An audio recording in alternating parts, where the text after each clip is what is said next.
están? Bienvenidos a la entrevista del día. Habitualmente por las pantallas de Antofagasta Televisión hemos estado haciendo este ciclo con los diputados en esta semana distrital, aprovechando de hablar de diversos temas que han estado en la contingencia. Nos acompaña en esta oportunidad la diputada Paulina Núñez, a quien le damos las gracias, por supuesto, por estar nuevamente en Antofagasta Televisión, diputada. Muchas gracias, Carolina. Han existido varios temas, ahí hemos conversado con los diputados de numerosos de ellos, pero quiero partir con uno que recientemente, ¿cierto?, nos daba que hablar. La ley de migración es una de las aspiraciones no solo de este gobierno, se prometió en campaña, incluso por algunos del gobierno anterior, y ya va tomando forma, diputada, un poco la proyección que está haciendo el gobierno, cómo se viene, dice en la mano, con esta con este nuevo cuerpo legal. Pero el proceso de regularización de inmediato ha generado todo tipo de polémicas. Quiero preguntarle de primera fuente, usted se reunió con el subsecretario, ¿verdad? Estuvieron ahí varios parlamentarios conociendo las disposiciones que esto va a tener. Así es que el alcance justamente de esa regularización, ¿de qué se trata? ¿De qué estamos hablando justamente con esta propuesta que hace el Ejecutivo también? Así es, a ver, este lunes estuve en La Moneda, de hecho fui la única diputada de la región invitada a conocer del proyecto y bueno, me imagino que eso responde también a que durante estos 4 años hemos hecho un arduo trabajo para lograr tener una nueva ley de migración y extranjería, al punto de que me tocó interpelar al exministro de Interior, al ministro Fernández.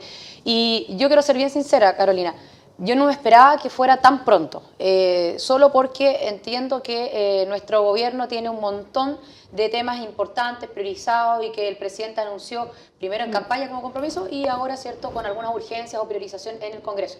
Y por lo tanto celebro que sea un tema prioritario, que en los próximos días, no semanas, que en los próximos días el presidente vaya a ingresar este proyecto al Congreso, porque de una u otra forma uno lo traduce en una decisión política, que es lo que faltó desde el año 1975 a la fecha, una decisión política de un gobierno de tener una nueva ley de migración y extranjería. Y el proyecto, que hoy día lo hemos conocido como anteproyecto, hay que ver ya qué es lo que realmente va a ingresar al Congreso, pero yo me atrevo a decir que de lo que conocimos, al menos un 90% debería ingresar. Hay algunos temas que aún el presidente no los ha decidido y el subsecretario nos mostró cuáles eran las alternativas, y este es uno de los temas, que es precisamente la regularización de aquellos que hoy día se encuentran en situación irregular. Y aquí quiero marcar un punto, porque no se trata, para ser justa con todas las personas, indiferente de dónde vengan, de que hay una persona ilegal. No, es la situación la que se encuentra en una situación irregular porque, por ejemplo, ingresó como turista, que es, sabemos todos, la mayoría ingresa de esa forma. Turismo no venía a ser, se quedó, pero está en un limbo porque aún no tiene sus papeles, ya sea de una residencia temporal, menos de una definitiva, o un contrato de trabajo que le permita acceder a ese tipo de visa. El regularizar abre muchas puertas, sí, diputada, y es ahí donde ya se han creado varias especulaciones. O sea, ¿sería un perdonazo? ¿Sería de qué forma? ¿Cuáles son los mecanismos que a lo mejor uno podría encontrar y en este cuerpo legal se los pudo conocer, en el fondo? No, son aquellas personas que hoy día están en un proceso, están registrados, por decirlo de alguna forma, en nuestras oficinas del Departamento de Migración y Extranjería. Solamente que aún después de 2, 3, 4 años en algunos casos no les ha llegado esta visa temporal y definitiva. Y por lo tanto ya están asentados en nuestro país. Ya sus hijos estudian en nuestro país, ya van a atenderse a un servicio de salud, viven en campamento o pagan algún arriendo de alguna pieza o están en mejores condiciones, pero son personas que ya tienen un tiempo en nuestro país y por lo tanto queremos avanzar en transparentar que tienen un ánimo de quedarse ahí. A mí personalmente, y todos me han catalogado incluso en su minuto de xenofóbica, de la política de Trump y no sé qué más, pero me tildaron de tener una postura muy extrema, casi que contra los migrantes. Y esta es una medida que a todas luces una persona que está contra los migrantes no la aceptaría, porque lo primero que uno le hace es decir que se vayan todos, ¿verdad? Pero tenemos que transparentar cuál es nuestra realidad. Y esa realidad es de aquellas personas, insisto, que están trabajando, que están aportando y que incluso lo hacen con contratos truchos o en forma bien indigna para ellos también. Pero eso sigue siendo el diagnóstico en realidad, pero ¿cuál sería en el fondo el mecanismo o a través de qué vía administrativa se dictaría? Exactamente, primero sería vía administrativa. No requerimos de una ley y de esperar un año más, que es lo que yo creo va a demorar, ¿cierto?, por tener una nueva ley de migración y extranjería para empezar con esta regularización. ¿Qué nos permite la regularización? Saber quién está en Chile. Hoy día nosotros no sabemos quién está en Chile. Hay muchas personas que incluso están con un NN cuando tienen que ir a atenderse a un servicio de salud.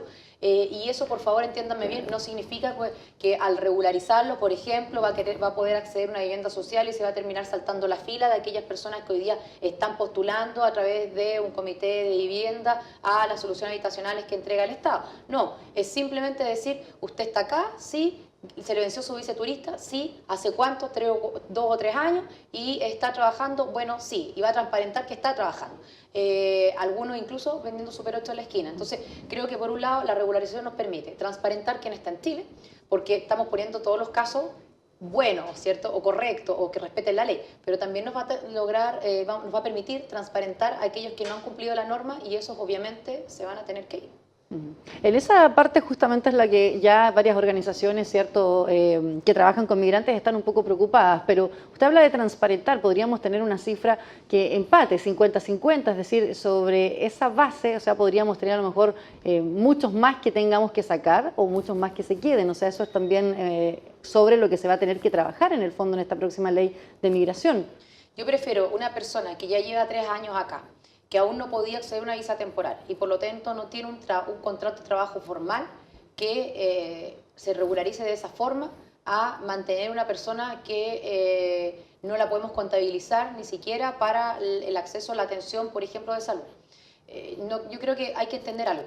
La migración es un fenómeno de movilidad social que llegó para quedarse, que ya la situación no dio para más porque no hemos tenido controles actualizados, modernos, como opera en muchos países donde incluso hay una política pública en materia de migración importante también. Pero hoy día, si queremos avanzar en mayor control, tenemos que partir revisando a quién tenemos en casa. Ahora, eso es respecto a la situación que está. Para los que Sí. van a ingresar, diputada, ¿pudo conocerse en este cuerpo legal también, o cuál sería la vía administrativa en este caso de poder resolver quiénes van a ingresar? Porque también uno de los cuestionamientos que realizan algunas agrupaciones es que justamente debiese tener mayor filtro, y otros defienden esta política de fronteras abiertas que Chile ha tenido y que se sustenta en numerosos tratados que además se mantienen hasta el día de hoy. Carolina, como diputada de la región de Antofagasta, de nuestra región, a mí este proyecto me deja muy satisfecha, sabiendo que necesitamos de mayor control, sabiendo que necesitamos de respuesta para políticas públicas de ellos, sabiendo que necesitamos de un proceso más expedito de aquellos que no cumplen nuestra norma. Y voy a partir, porque partimos en realidad por lo más cuestionable con el tema de la regularización, pero voy a explicarles a todos a grandes rasgos qué tiene este proyecto, qué debería tener una vez que ingresa al Congreso. Primero, un Servicio Nacional de Migración y Extranjería. Eso es clave. ¿Es clave para qué? Para que nos evitemos estas eternas filas que queden entregados a pocos funcionarios, que no existe una política pública en materia de migración. Avanzó Canadá, Nueva Zelanda y Australia, por poner algunos ejemplos, porque trabajó bajo un Servicio Nacional de Migración en su minuto, bajo una política pública y no decisiones que dependan de la autoridad de turno, y bajo consejos de política migratoria que existen en el país, pero también integrados. Por ejemplo, ese consejo hoy día en Chile lo integra Hacienda, el Ministerio de Interior y Relaciones Exteriores. Se van a sumar los ministerios de Justicia y el Ministerio de Desarrollo Social, para tener todo esto integrado bajo una sola institución, bajo un solo alero y definido una política pública. Luego, eso que yo creo que es rescatable, un proyecto que va a permitir tener un justo equilibrio entre derechos y deberes, que tantas veces nos queda en el tintero, nos olvidamos de ello. Y ese justo equilibrio se tiene que traducir en que si vamos a avanzar con los que ya están en una regularización, porque están en un proceso para poder obtener su visa temporal y trabajando, insisto, medio escondido, también tenemos que avanzar en una reconducción inmediata cuando se comete una falta que elude el control fronterizo. No queremos que existan motivos, Carolina, para que alguien tenga que eludir ese control. Y por lo tanto, si alguien viene turista, que ingrese turista. Si alguien viene a buscar trabajo, esperamos que haya una visa de expectativa de trabajo por un tiempo para que lo encuentre. Si alguien viene con un contrato ya otorgado, que son los mínimos, lo mismo, con un contrato definitivo. Pero lo que no puede pasar es que sigamos con este sistema perverso, mentiroso, que le hace daño al país y le hace daño también a los migrantes. En este nuevo escenario donde se supone que van a interactuar otros ministerios que hoy día no tienen presencia en cómo se resuelve el tema de migración, como el de Desarrollo Social, por ejemplo, o el de Justicia que hablaba, pero algunos critican la permanencia del Ministerio del Interior por la forma en que se está mirando hoy día la migración, que en definitiva tiene que ver un ministerio con otras cosas de orden y seguridad y no necesariamente con esta política también de derechos o deberes que incluso caben y no le competen a este ministerio. ¿Usted aboga por la permanencia igual de este ministerio dentro de este nuevo escenario? Es que yo miro el Ministerio de Interior desde la otra facultad, atribución y competencia que tiene, que es ser el jefe de gabinete de todos los otros ministerios. Cuando vamos a requerir respuesta de salud, de educación, etcétera, al ser un servicio y pasar desde un departamento de Migración y Extranjería a ser un servicio nacional, quiere decir que es el propio ministro de Interior el que toma las definiciones políticas de una política pública. Por eso a mí me gusta que quede en este ministerio y no que quede, por ejemplo, entregado al ministro de Desarrollo Social o al ministro de Justicia y Derechos Humanos, que ese es el nombre completo del ministerio, porque al final va a tener que preguntarle igual al jefe de gabinete qué es lo que se resuelve en una u otra materia. Yo lo miro por ese lado, pero también creo que es importante entender que, por ejemplo, hay una cuestión clave que le pedimos incluso al subsecretario que el presidente lo anunciara cuando ingrese el proyecto, que es que todas las visas, indiferente cuál sea, porque vamos a tener un catálogo de visas, la de turismo, la de expectativa de trabajo, la temporal, la definitiva o la de estudios, a veces que es la que se nos olvida, sean otorgada en sus países de origen, en nuestras embajadas, en nuestros consulados, pero que la primera revisión sea en sus países de origen. Ahora, ¿Y cómo se va a definir la lista? Porque hoy día tenemos en realidad convenios, ¿cierto? Por ejemplo, pensando en Bolivia, ¿no? Los que ya hay tratado no puede operar una ley, prima el tratado internacional, que también es ley, pero primero hay que respetar ese tratado internacional. De hecho, estamos en todo este tema en La Haya aludiendo de que hay que respetar los tratados internacionales. Pero entonces cambiar esas reglas del juego en migración no se podría, serían para países nuevos. No, en eso es súper clara, donde hay países con tratados internacionales de una movilidad más flexible o sin exigir visa, va a seguir así. Pero en aquellos países que incluso es donde más ha aumentado la migración, no tenemos esos tratados y allí podría operar, ¿cierto?, una visa consular. Que al final del día, Carolina, es uno de los instrumentos que uno puede tener para tener mayor regulación. A mí cuando me dicen, y a todo esto, eso se recoge del proyecto de la presidenta Bachelet que va a estar en este proyecto, que los derechos de los migrantes son derechos humanos, sí, claro, son derechos humanos, pero también está el derecho, y no nos olvidemos, del Estado receptor, que recibe y que establece claramente cuál es el marco de derechos y deberes que tiene que cumplir una persona ingresando a nuestro país. Y cuando se habla justamente de que este control o filtro, si uno quiere llamarle así, ¿cierto?, se va a realizar en los países de origen, ¿sobre qué base estamos hablando? ¿Copiar otro sistema que se ha implementado en el mundo? ¿O qué acercamientos hay en esta iniciativa que propone el Ejecutivo? Sí, ayer de hecho nos pusieron varios ejemplos, insisto, de países como Canadá, Nueva Zelanda, Australia. Pero la migración que ellos reciben es bien distinta a la nuestra, también podríamos... Lo que pasa es que es una migración planificada. Yo, si en algo distinguiría, que nosotros fue como que recibimos y nadie de un día para otro nos despertamos y nos encontramos con un aumento importante de migración, y hoy día en todo el país. Uno recorre desde Arica a Puerto Williams y en todas las regiones hoy día tenemos una presencia importante de migrantes. Entonces, yo me atrevo a decir, y se lo dije así, Carolina, ayer al subsecretario, este es el gran tema de Chile. Ni siquiera la Araucanía, porque en la Araucanía tenemos una situación focalizada que repercute y que hay que estar alerta y por eso se están lanzando, ¿cierto?, este nuevo plan, de todas maneras. Pero hoy día tenemos este tema ocupado a todo el país y creo que además con una muy mala política de tener una ley añeja, de que imagínate lo que pasó hace poco con el tema de la policía de la PDI respecto de no haber aceptado el ingreso de 62 haitianos, porque bueno, en ese minuto el que tocó de turno dijo, bueno, si turismo no vienen a hacer, ¿por qué me piden que firme una visa de turista si no turismo no viene a hacer? Pero una organización interpuso un recurso de protección a la Corte Suprema y la Corte Suprema acogió que era un acto arbitrario y ilegal. Entonces, ¿qué hacemos? ¿Le exigimos más a la policía? La típica pregunta que a mí me llega todos los días por redes sociales o cuando converso con algún vecino.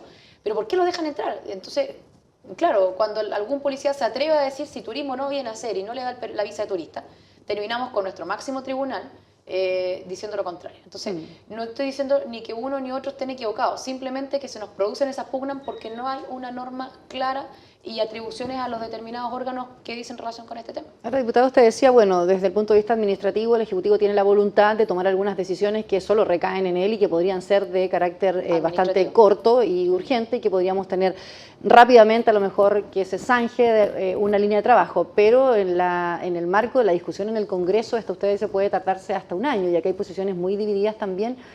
¿Cuál es el quórum un poco que ha encontrado las voluntades políticas y sobre qué línea de trabajo se podría, porque hace algunos días entrevistábamos también a Catalina Pérez y ella decía, bueno, nosotros no fuimos invitados a conocer el proyecto de migración todavía y hay como una ventaja también de los parlamentarios, en este caso de la bancada oficialista, ¿no? O sea, ellos tienen que entender que no están gobernando y cuando el gobierno de la presidenta Bachelet presentaba alguna reforma, nosotros tampoco éramos invitados y a los primeros que se les informaba, que además creo que así corresponde, eran los parlamentarios de su coalición.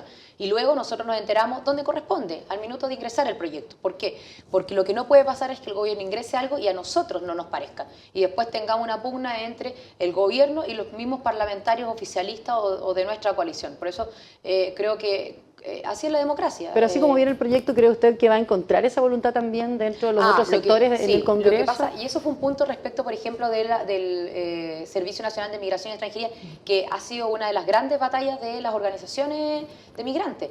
Y además el tema de la regularización. Si eso viene en una ley, yo me imagino y espero que los que estén más interesados sean precisamente los parlamentarios hoy día de oposición, que a mí también me parece bien por lo que ya dijimos, vamos a transparentar quién está en Chile, estamos hablando de aquellas personas que ya iniciaron un proceso, o sea, estamos hablando de lo siguiente, en vez de que le den una respuesta en 2 o 3 años más, le van a dar una respuesta ahora, pero son personas que de igual forma van a recibir en algún minuto una respuesta del Estado. Diputada, quiero llevarle a otro tema, zanjando ya lo de migración. Esta semana también ha sido bastante polémica por el cambio, la objeción de conciencia y lo que el MinSal ya ha dicho y que ha tenido una protesta, ¿cierto?, en las afueras justamente del Ministerio de Salud y también un grupo de parlamentarios pidiendo explicaciones, incluso exministros de Salud de Bachelet. Decían también que aquí se está tratando de borrar por la vía administrativa algo que el Congreso finalmente logra definir por una mayoría, ¿cierto?, que es la ley de aborto y, bueno, despenalización del aborto en 3 causales. ¿Cuál es la opinión en definitiva que tiene su sector respecto de esto? O sea, ¿se está tratando de echar por tierra una decisión de un Congreso? No, eso no es así. Todos sabemos que cuando se promulga una ley hay un reglamento que queda entregado. Primero, yo creo que si hubiesen estado tan interesados, en vez de presentar una reforma a la Constitución en los últimos días, podrían haber sacado adelante el reglamento de su gran batalla, que fue una ley de aborto en 3 causales durante este periodo. Entonces, si no hacen la pega completa, cuando llegue un gobierno, obviamente que va a terminarla con su mirada. Eso yo creo que es una cuestión básica de cualquier democracia y es lo que ocurrió, por ejemplo, en materia de migración con el gobierno de la presidenta Bachelet, aunque fue el último año, pero bueno, pero ocurrió. Entonces, no se trata de borrar con el codo lo que ya se escribió o se aprobó. La ley está y la ley va a regir tal cual hoy día se está rigiendo en todo Chile, no hay ningún cambio con eso, cuando igual eventualmente se nos cuestionó porque pensaron que iba a ingresar una modificación a la ley, que eso se podría haber hecho, pero eso no se hizo precisamente porque respetamos lo que se votó democráticamente. Pero el reglamento es de la decisión del gobierno que esté de turno y que le toque redactarlo. Entonces, si no hacen su pega, no pretendan que nosotros hagamos la pega como ellos hubiesen pensado que debió haberse redactado. Eso es como primera cosa. Y lo segundo, acá no nos perdamos. No estamos cambiando las causales, no estamos diciendo que no se va a poder practicar, no estamos diciendo, no, estamos diciendo simplemente que aquella institución que se niegue, por ejemplo, que eso también viene en la ley. O sea, no estamos diciendo incluso hoy día algo nuevo que algunas pueden negarse. Eso está. Pero aquellas que se nieguen les van a seguir igual llegando recursos desde el Estado para prevenir, para... eso sí, que se condiciona un poco, decían quienes hoy día están criticando la acción, se está condicionando a lo mejor la entrega de esos recursos públicos a estas instituciones al definirse con una objeción de conciencia, ¿no? No, al revés. Antes la que se rechazaba no llegaba. Ahora lo que estamos diciendo es que llega a todos, al que acepte y al que rechace. Porque a nosotros sí nos interesa y le pusimos un punto a la ley y eso quedó establecido a que se haga un trabajo previo también. No basta con que alguien quiera abortar y bueno, ya aceptemos. Hay un trabajo también que uno puede hacer para evitar que se llegue a esa decisión y eso quedó establecido en la ley. O sea, lo que han hecho los diputados también porque quieren ir a instancias mayores, es decir, que si esto continúa también algunos diputados manifestaron... No, ya fueron a la Contraloría, sí, ¿no? Sí, de hecho fueron, presentaron un... Mire, si en eso yo tampoco creo que nadie está en discusión. Si la Contraloría dice una cuestión distinta, pero por supuesto, como opera siempre, por algo es nuestro máximo órgano contralor, se tendrá que adaptar el reglamento, por decir algo. Pero yo creo que hoy día, si a algunos les llega recursos públicos y a otros no, que les llegue a todos no es excluyente. Ni condicionante. Ni condicionante, al revés. No estamos diciendo que les deje de llegar a aquellos que aceptaron. Estamos diciendo que les llegue a todos, a toda la institución. Diputada, quiero llevarla también a temas locales. Antofagasta estuvo en el centro del debate y la discusión a propósito de los alegatos en la Corte Internacional de Justicia y lo que dijo Evo Morales y que también replicó después el presidente Sebastián Piñera respecto de este territorio también dio para que Antofagasta estuviera en la palestra. A su juicio, ¿cómo se ha manejado también este tema en lo local? Hay quienes aplaudieron y otros que criticaron la exposición que tuvo la alcaldesa de la ciudad, Karen Rojo, con algunos dichos y respuestas también en esta materia. ¿Cuál es su opinión respecto de lo que la alcaldesa encabezó un poco en la zona? Yo creo que cada uno ya a esta altura conoce cuál es la forma de trabajo de cada una de las autoridades. Y en eso las personas evalúan y la mejor evaluación es cada vez que hay una elección. Yo no voy a ni a calificar acá cómo actuó o dejó de actuar la alcaldesa, pero sí creo que es importante destacar cuál es el discurso serio que hemos tenido desde los parlamentarios, desde el Ejecutivo, el presidente, los ministros, el propio intendente, que es una defensa férrea, si es que podríamos decir defensa, yo no creo que esté en duda, ¿cierto?, si nos corresponde o no dar soberanía o salir al mar a Bolivia, pero por supuesto, y lo resumo y hago eco de las palabras del propio presidente de la República, ni una gota de agua, ni un centímetro de mar, nosotros estamos respondiendo ante la Haya porque como toda demanda hay que responder, pero cada uno en el formato que ya conocemos. O sea, porque muchos dicen que estos dichos de Florcita Motúa, de Tomás Hirsch o de la alcaldesa de la ciudad respecto a decir estamos blindados, dar la vida si fuese necesario, frases que ya también tuvo durante este periodo. Sí, no, yo no me imagino con uniforme en las redes sociales diciendo que voy a dar la vida si era necesario. Yo estoy legislando y estamos para grandes cosas. Sí, eso no le hace bien, entonces en definitiva es raya para la suma, ¿no? O será... Mire, yo le he visto tanta que no me sorprende. Diputada, en lo local también, y nos vamos a quedar aquí en lo que fue la instalación del gabinete regional, hubo muchas expectativas, muchos nombres que se estuvieron filtrando durante bastante tiempo y cuando los conocimos hubo algunas bajas que claramente después de 6 horas de... hablamos de Ignacio León, cierto episodio conocido, que le hizo bastante mal al gobierno regional instalándose. De hecho, otra baja más en una cartera importante que es Justicia, alguien tremendamente cuestionado en su currículum. ¿Cuáles son sus visiones también de un gabinete que generó expectativa, que se instala, que busca en un discurso, cierto, decir que es bastante pulcro en el fondo en esa elección que se ha hecho y tenemos 2 nombres en esa baja? Mira, Carolina, yo creo que somos campeones para ser autoflagelantes. Y lo digo de la siguiente forma. Nunca había visto un gobierno, ni siquiera la primera administración nuestra, la última o la primera de la expresidenta Bachelet. De ahí para atrás era muy chica, no me acuerdo, pero al menos estos últimos 4 gobiernos nunca había visto que en marzo tuviéramos un gabinete regional instalado. Yo misma me acuerdo que tuve que llamar, no, por respeto a Exeremi no lo voy a decir, pero en distintas carteras a muchos, cuando ya estaba asumida como seremia de gobierno en el año 2010, para que fueran a ser parte del gobierno y asumieran una seremía. En abril terminábamos de a uno nombrando algunos nombres, salían una foto chiquitita con una pequeña biografía. Pero no fue entonces una camisa de fuerza de su propio sector ponerse fecha, o ponerse mejor fecha para armarse luego. Yo creo que es importante entender 2 cosas. El proceso es el siguiente. El intendente entrevista, recibe nombre de los partidos políticos, él apenas asumió, se reunió con las directivas de los 4 partidos políticos, recibió propuestas de los parlamentarios de la zona, por supuesto, y armó sus ternas. Las ternas fueron enviadas directamente a los ministros.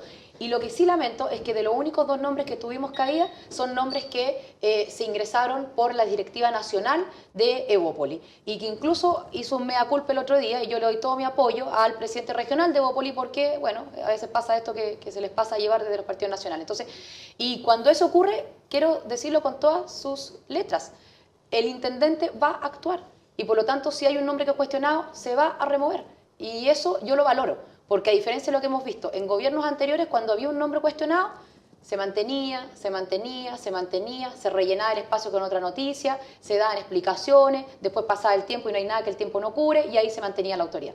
Mejor es que cuando haya alguien que efectivamente tenga algún cuestionamiento, se corte por lo sano, ahora incluso, y se Pero no era mejor antes, porque esos cuestionamientos estaban claros en algunos casos, porque la fe pública queda... No, por eso te digo, antes porque de los únicos 2 nombres, y estoy transparentando acá, que a lo mejor no podría guardar silencio, pero se presentan por una directiva nacional directamente al ministro. Cuando eso ocurre, se producen problemas porque somos nosotros... Es la oveja negra, entonces hoy día Evópoli dentro de la familia política. Yo lamento profundamente, incluso por las personas que estamos hablando, porque creo que incluso se le hace un daño a la misma persona de Ignacio León o del abogado Ledesma, porque con las ganas de estar creen que esto no va a tener problema, pero lógicamente que cuando uno tiene alguna situación que tiene que resolver primero, antes de participar de un gobierno, no puedes aceptar también que siga, digamos, el proceso, o sea, hay una responsabilidad compartida de todas maneras. Pero yo creo que hoy día hay que mirar el vaso más lleno que vacío. Nosotros tenemos un gabinete regional que está funcionando. Tuvimos 3 o 4 meses en ambos gobiernos, insisto, en la primera administración del presidente Piñera y Sí, en mayo era la fecha, ¿te acuerdas? casi abril. Con Ceremi, Sí, subrogantes, 4. Entonces, eso valorémoslo. Y lo otro que tenemos que valorar también es la decisión de un intendente regional de incluso decirle a los propios ministros, acá tenemos una situación, no la vamos a aguantar, y eso que se corte el primer día. Yo hubiese esperado que se valorara eso a las caídas. Si incluso nadie quita que podamos seguir teniendo a lo mejor cuando pase el tiempo, no tengo idea, no por situaciones porque esas ya se revisaron, pero imagínate la revisión que hace la propia Contraloría, que ya no es ya de situaciones más públicas como la formalización, ¿cierto?, del señor León, sino que por otras cuestiones administrativas. Recordemos lo que pasó con la propia alcaldesa Karen Rojo en su minuto. Entonces, esas cuestiones yo las llevo normales, pero hoy día lo más importante, tenemos un programa que cumplir, tenemos un intendente que además yo lo he visto en terreno. ¿Ha sido buena su evaluación del intendente de esta semana? De todas maneras. Mira, yo lo conozco hace mucho tiempo, a su familia también. Es una persona de mucho terreno, muy cercana. Y cada vez que hemos estado en actividades, yo noto cómo las personas le genera confianza y se acercan a él. Y eso es con lo que yo más me quedo. Porque eso, Carolina, no se aprende, no se estudia ni se compra.